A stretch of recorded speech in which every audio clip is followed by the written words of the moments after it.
Partai Golkar tanpa kepemimpinan yang sah sejak Kemenkumham mencabut SK kepengurusan Golkar hasil Munas Ancol Kubu Agung Laksono.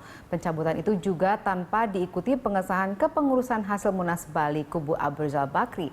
Akibatnya sejak 31 Desember lalu, Partai Golkar tanpa kepengurusan yang sah. Sejumlah pihak mengusulkan Munas untuk mencari solusinya. Lalu Golkar milik siapa? Kita akan membahasnya bersama Ketua DPP Partai Golkar Kubu Agung Laksono, Leo Nababan. Juga ada Ketua Partai Golkar Kubu Abu Rizal Bakri, Ahmad Doli Kurnia, serta pengamat politik Ikrar-Nusa Bakti. Selamat malam semuanya, Bapak sudah bersama kami malam hari ini. Namun sebelum kita lanjutkan dialog kita akan melihat pernyataan Menkumham Yasona Lauli berikut ini.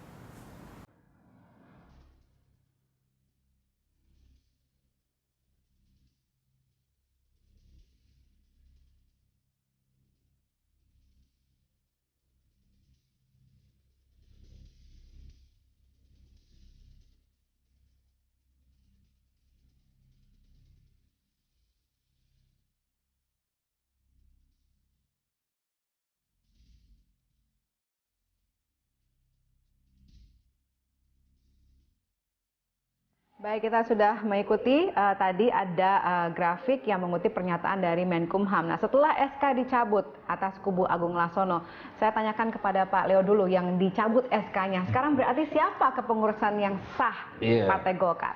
Jadi keputusan Menteri Hukum dan HAM itu sudah arif dan bijaksana. Yang mana? Yang mencabut? Mencabut. Oke. Karena itu selaku warga negara kami harus patuh dan harus taat hukum. Namun saya ingatkan setelah 31 Desember sudah vakum karena diadopsi dari Mahkamah Agung bahwa itu kembali ke Munas Riau. Jadi Munas Riau berakhir 31 Desember 2015. Maka jam 00 kepengurusan DPP Golkar itu sudah vakum. Untuk itu saat ini kalau dikatakan secara letter tanda kutip tidak ada lagi pengurus DPP Golkar. Yang ada adalah Mahkamah Partai.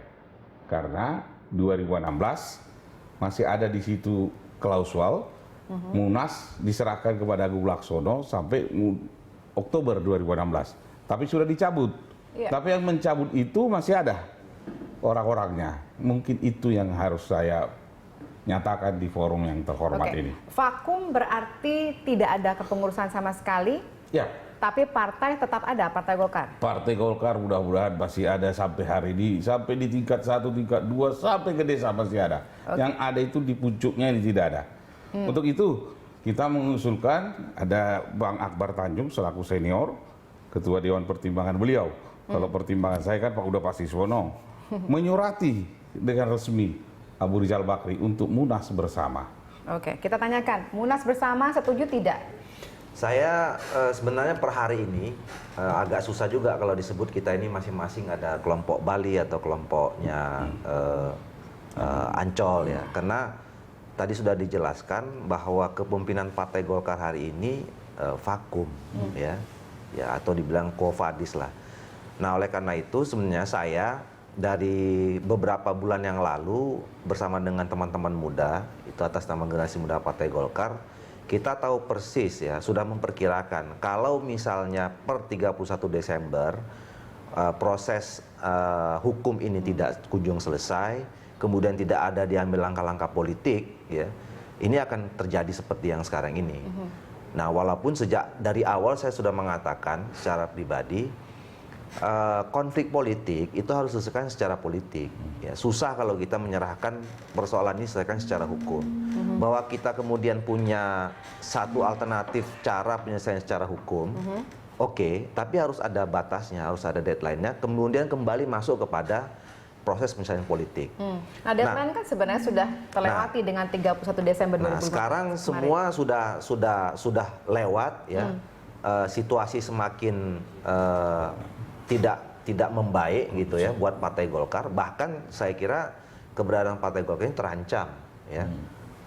Karena sekarang masyarakat sudah mulai bosan melihat konflik yang terjadi cukup lama sejauh ini. Nah, oleh karena itu kami berpendapat satu-satunya yang sekarang ini bisa menyelesaikan persoalan ini di dalam organisasi kita ada disebut institusi Munas. Ya.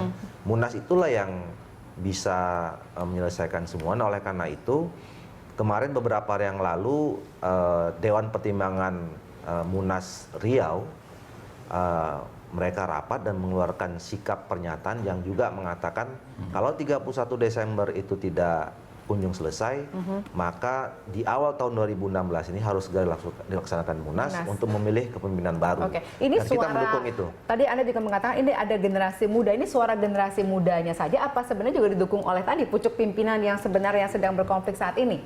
Ya, sampai sejauh ini kami waktu itu roadshow ya ke beberapa senior-senior.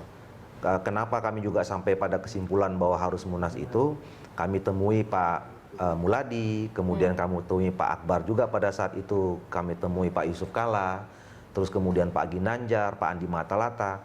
Semua setuju bahwa konflik ini harus diselesaikan dan cara penyelesaiannya yang paling terbaik itu adalah melalui Munas.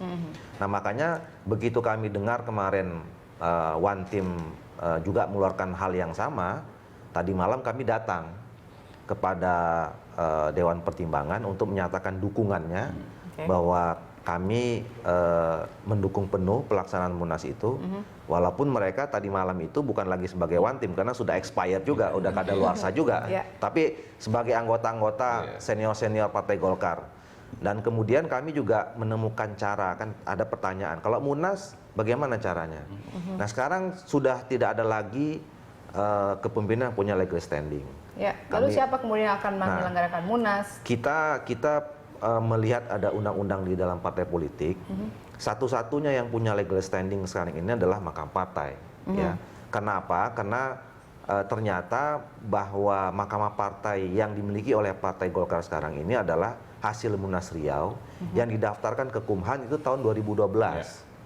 Dan dalam undang-undang itu dijelaskan bahwa Mahkamah Partai itu berakhir ya masa jabatannya kalau ada Mahkamah Partai yang baru. Nah, sampai sekarang tidak ada DPP manapun yang mengajukan Mahkamah Partai yang baru. Nah, otomatis berarti satu-satunya sekarang yang menurut kami ya punya legal standing adalah Mahkamah Partai. Oleh karena itu pada saat putusan Munas Riau. Ya, ya Mahkamah Partai hasil Munas Riau. Karena Mahkamah Partai Ancol belum pernah ada, Mahkamah Partai Bali juga belum pernah ada disahkan oleh. Oleh karena itu kami mendorong. Besok kami rencana generasi muda akan ketemu untuk mendorong itu. Setuju Jadi, dengan itu? Saya sepakat dengan pernyataan ini. Dan kalau kita kutip statement Menteri Hukum dan HAM itu dikembalikan kepada ADART. Ada satu klausul di ADART. Bila partai dalam keadaan terancam, saat ini sudah keadaan terancam, Doli, maka kita harus ambil keputusan. Nah, persoalannya saya lontarkan kemarin dengan tuntas di satu forum di Metro TV. Kita harus bentuk Munas bersama. Dan saya tunjuk langsung. Saya pribadi ini senior, mantan-mantan ketua umum. Yusuf Kala misalnya kita berikan ketua umum, sekjennya Akbar Tanjung, tapi dalam tempo 2 bulan saja untuk membuat Munas bersama, di mana pengurus dari Pak Agung yang selama ini sudah tidak ada lagi, saya setuju tidak udah ada lagi, diambil 5 atau 10 orang, di sini juga 5-10 orang. Pesertanya siapa? DPD 2 Pak Agung Laksono masih ada, DPD 2 Pak ARB masih ada, ikutkan. DPD 1-nya ikutkan semua.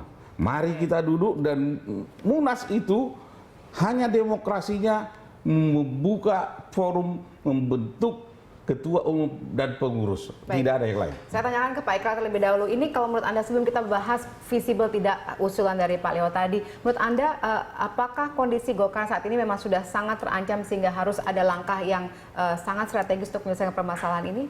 Ya, sekarang kita lihat yang jangka yang paling pendek lah ya. Pergantian ketua DPR. Yang menurut Undang-Undang MD3 itu katanya harus berasal dari partai yang sama. Berarti berasal dari Partai Golkar. Partai Golkar yang mana? Nah, karena kebetulan DPP-nya tidak ada, ketua umumnya tidak ada, lalu siapa yang akan mengusulkan calon ketua DPR itu? Demikian juga siapa yang akan mengusulkan calon ketua fraksi itu? Ya? Karena kalau kita mengikuti cara berpikirnya Bambang Susatyo yang katanya bahwa oh beda ini DPP itu mengikuti undang-undang partai politik sementara fraksi mengikuti undang-undang MD3. Nah, emangnya adanya fraksi Salah itu. apa tidak ada kaitannya dengan partai kan begitu ya. Jadi itu yang harus kita ingatkan. Jadi teman-teman Golkar itu harus ingat ya, berpartai atau bernegara itu harus dilakukan melalui bagaimana kita berpartai. Ya. Kalau kemudian kita berpartai saja tidak mampu untuk menyelesaikan konflik internal, bagaimana kita bicara mengenai partai ini kemudian bisa bermain untuk melakukan konflik pada tingkatan yang lebih tinggi, yaitu pada tingkatan negara. Jadi Kan? ternyata konflik Golkar ini dampaknya nasional, ya. oh Tidak ya. hanya itu. Iya. Oke, baik. Nanti kita akan bahas mengenai visibilitas dari penyelenggaraan Munas dengan komposisi yang diusulkan oleh kubu Agung Laksono ini. Baik pemirsa, tetap bersama kami akan kembali usai jeda berikut.